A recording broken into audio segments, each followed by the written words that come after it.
Ayan. So, sa dami nang nagre-request na mag-ref tour ako, ito na. Ito, ano lang naman, basic lang. Basic. Ayan, nasa background ko si Vic. Yan, di ba? um, ang dami nagre-request, like, shout out sa kumari ko si Risa Adelino. Request siya yung unang-una nag-request nito, ref tour. So, eto magre-ref tour ako. Pero ano lang naman, yung basic ref tour lang. Kasi hindi naman marami yung laman. At saka, ano, yung mga basic lang din ng mga kinakain-kain namin. Magpa-vlog na rin yan si Biboy. Ni-encourage ko siya i-vlog niya yung mga ano niya, yung mga games niya. Gamer kasi siya eh, magaling yan. Yung mga games niya nabebenta niya. So back to to the topic. So ayun na nga, marami kasi nagre-request ng ref tour. So basic ref tour lang tayo ngayon. As you can see, ito ang aking ref. Pinasadya ko yan na ano talaga, sukat dun sa meron siyang cabinet para ma-maximize yung lugar. Like this. Yan, meron akong cabinet dito. Lagayan niya ng mga ano rin, ng mga tambak-tambak. Ito, mga plastics. Yan, yung mga ano, yung mga microwavable. Tapos yung mga pag may mga okasyon, dyan, para naka-organize siya. So, pinasadya ko siya talaga na yung aking ref is naka-insert siya dito. Meron pa siyang kahoy dyan magkabila. Yan. So, ayun. Ang ganda kasing tignan, di ba? Yung nakikita ko yan sa mga mga modern, na yung ref nila is naka-insert sa cabinet saktong-sakto, which is, gustong-gusto ko talaga yun. Kaya, sinikap ko talaga na. And isa sa mga pangarap kong ref talaga ever since is Raven. Diba? Yan na naman, ang ungulit na naman si Raven. Say hi, baby. Hi. Don't shout, don't shout. Nagre-ref tour si Mama, ha? Say hi to them. Hi. I'm Ebeng. Hi, guys. Sabihin mo, dali. Okay, so sasamahan ako ni Raven mag-ref tour. Okay, baby. So, ayun na nga. Opo. Say hi to them. Oo. Okay. Oh, yung nag-flying kiss pa. Oh, ayun na nga. Baby, you stay there. Ha? You sit down. Okay. Magre-ref tour lang si Mama. Okay. Ayun na nga. Tapos dito sa gilid, sakto siya for microwavable. Ay, I'm sorry. It's for hot and cold dispenser. Tapos yung aking ref naman ay naka-insert sa cabinet. So, ayan na, nanggugulo na po siya. So, ang ref ko naman is very simple lang. Pero ito ay isa sa mga, actually talagang ang pangarap kong ref. Alam mo yung merong ice maker. Pero two-door din siyang ganyan. Gusto ko yun. Talaga, pangarap ko yun. Sana one day ma-achieve ko. Pero ito kasi, ito yung medyo kinaya lang ng budget. Kaya, two-door pa rin. Wala nga lang ice maker. Ano yan, do it your own. Pero okay naman kasi meron din naman siyang lagayan ng yelo, gawaan din. Pero manual kang gagawa. So, ayun. Ang tatak ng aking ref ay Fuji Denso inverter. So, ayun siya. Ang tatak ng ref ay Fuji Denso. Ito magnet lang yan, nilagay ko lang. Cute lang kasi. Bigay yan ng sister ko. Mga magnet. Galing Thailand. And then, inverter naman siya. And then, dito sa labas, dyan makikita yung temp niya. Yan. And then, nagtumutunog siya kapag, bukas siya palagi. Yung ibig sabihin, yung pag binuksan mo siya, tapos matagal siyang bukas. Yan, so, 16 degrees Celsius ang niya, ang lamig. And then, dito sa part na ito, dito yung freezer. And dito naman yung refrigerator. So, dito yung mga frozen products. Dito naman yung mga foods or mga snacks na kailangan ay nasa ref. So, start natin dito sa taas. Ayan. Ayan. Meron siyang ilaw, Eco LED light, Fuji Denso refrigerator. Ayan siya. So, matipid naman ang inverter kasi nalaman ko nga na kapag ang inverter ay like sa aircon, example, halimbawa na reach niya na yung kanyang lamig na na required na lamig na para is hihinto na yung makina niya. So, hindi siya andar na. Kaya mas mahirap pa nga daw pag yung on and off yung aircon. Mas mataas sa kuryente yung ganun. So, ito naman is inverter kaya tipid. So, ito, hilig ko talaga na bumili ng mga acrylic na mga gamit na like that. Kasi ang ganda niya, 'di ba? Kasi 'di ba acrylic naman talaga rin yung gamit dun sa mga ref. Etong egg, yung lagay ng egg ko, may takip. And then hiniwalay ko. Meron siya talaga dapat dito, nakasama, nakalagay lang. Kaya lang hindi ko ginamit 'yun. Kasi yung mga traditional ref, 'di ba dati na ang mga ano, ang mga ano ba tawag doon? Yung mga egg is nasa labas, pag open mo, para sa akin very risky yun. Kasi pag open na ganyan, kung malakas yung pagkakabukas mo, mababasag yung itlog. And then kapag halimbawa naman, may dala kang iba, nabagsakan mo, basag pa rin. So, ang gusto ko ganyan, no, nakatakip siya. So, ipopost ko na lang yung link kung saan ko yan nabili. Pero, lahat naman yan, online o kaya walk-in sa SM lang naman yan. Yung mga ganyan. Diyan naman ako bumibili ng mga gamit. Ayan, tumutunog na siya. Kapag matagal nakabukas yung ref, magsisignal siya na na ibig sabihin, ang tagal bukas. O kaya minsan, pag naiwan mong bukas, parang magre-reminder siya na naka-open. So, ma-alarm ka, sasara mo. Diba? So, ayan lang naman. And then, dito naman, acrylic din to. Ayan. Diyan ko naman nilalagay yung mga nabukas ng palaman. Kasi 'di ba, minsan pag nabuksan na natin yung palaman, butter, cheese, ganyan, nakatambak na, kakalat sa ref yun. Tsaka parang hindi magandang tignan eh, kung kalat-kalat. So, ayan lang naman yung mga na-open na. Tapos nilagay ko lang sa gilid yung soft drinks kasi gusto ko sanang bumili pa nung ganito, yung wine rack. Actually kasi yung mga wine ko naman nando naman sa boutique eh, yung mga red wine ko, nasa boutique siya. Kasi pag minsan gusto ko lang uminom, tapos kumakanta ako. Kasi pag kumakanta ka, ang sarap magpainit ng lalamunan. So, nagsha-shot lang ako. Yan, tequila o kaya ano. Tapos, eto, so nilagyan ko na lang siya ng drinks. Yan. Tapos, eto naman, binili ko rin to. Kasi, kesa pukunin mo pa dun yung bote, example, ganyan, dudukwangin mo, di ba? Tatamaan yung nasa harap. Unlike ito, pag may gusto ka, halimbawa gusto mong kunin yung bottle na yun, ikot mo na lang. Yan, so very convenient yung yung eto yung naiikot na 'to, yung rotatable na 'to. So, naka-arrange pa siya, hindi siya clutter, hindi siya messy na tignan, gano'n.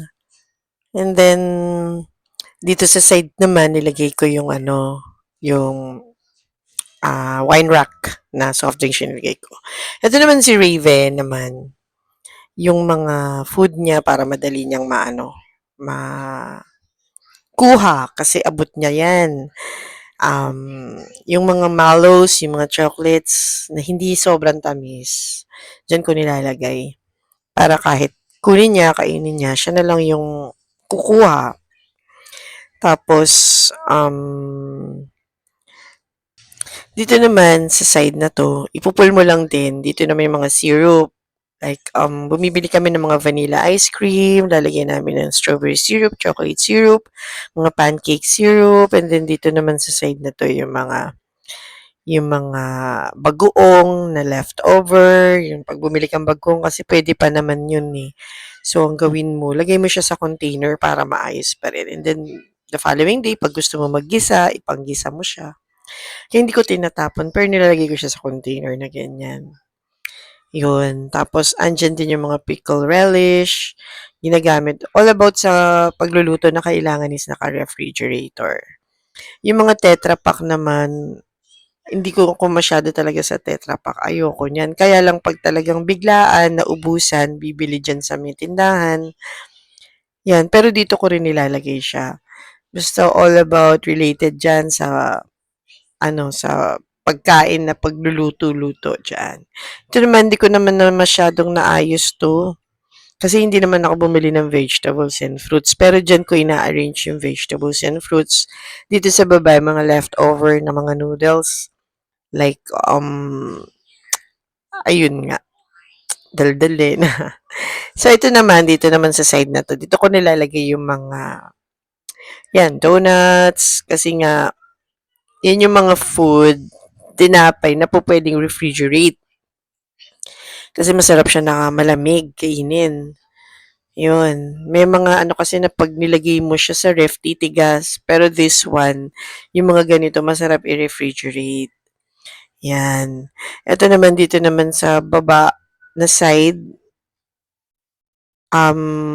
mga juice naman ang nilalagay ko, yung mga juices, yan, ako yung umiinom madalas. Ito kasi si Papa Bibs, ayan, mga ganyan kasi yung mga ano niya, yung kanyang mga inumin, mga gluten-free, kasi nga, bawal sa kanya yung mga may gluten, mga lactose, bawal sa kanya.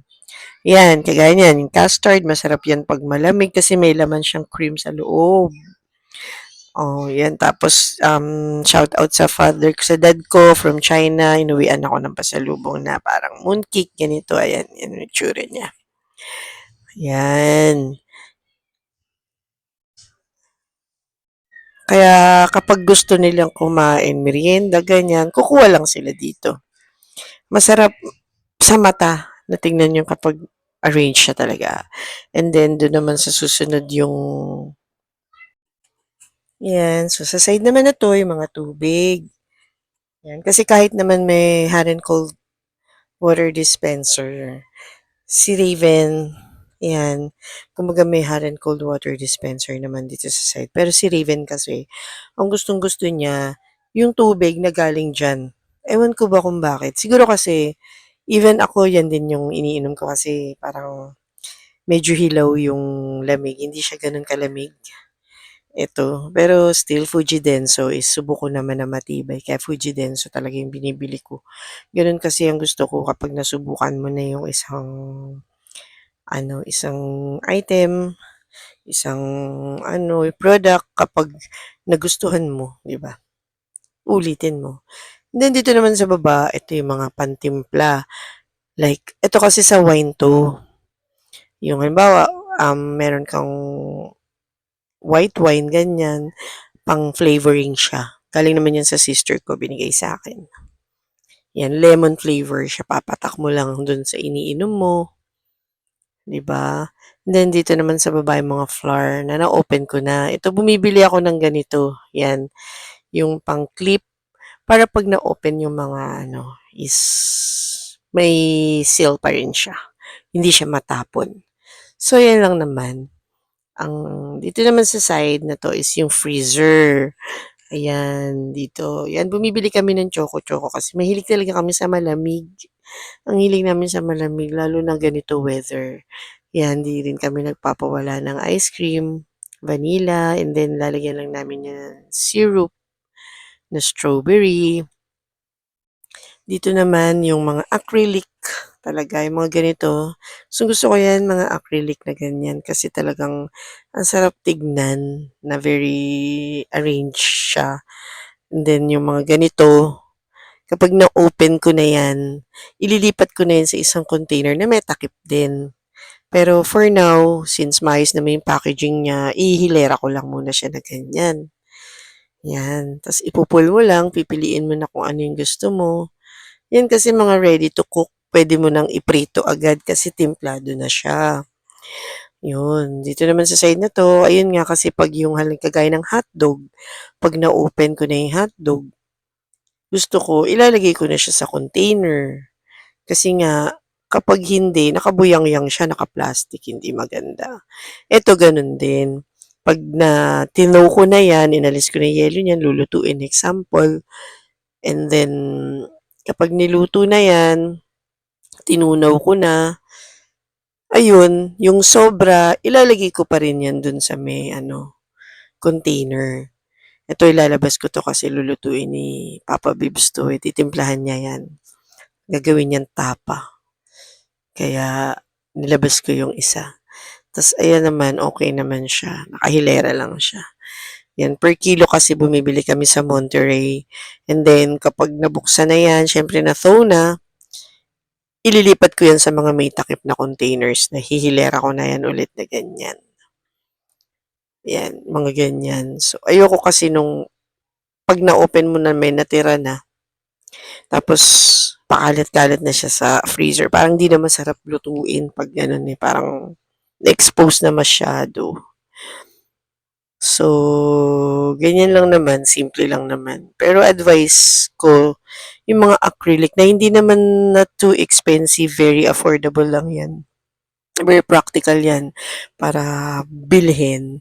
Kaya yung mga mami na gusto rin is mag-arrange ng mga refrigerator, yan, ipopost ko sa yung link sa ibaba sa comment section. Ipipin ko na lang doon.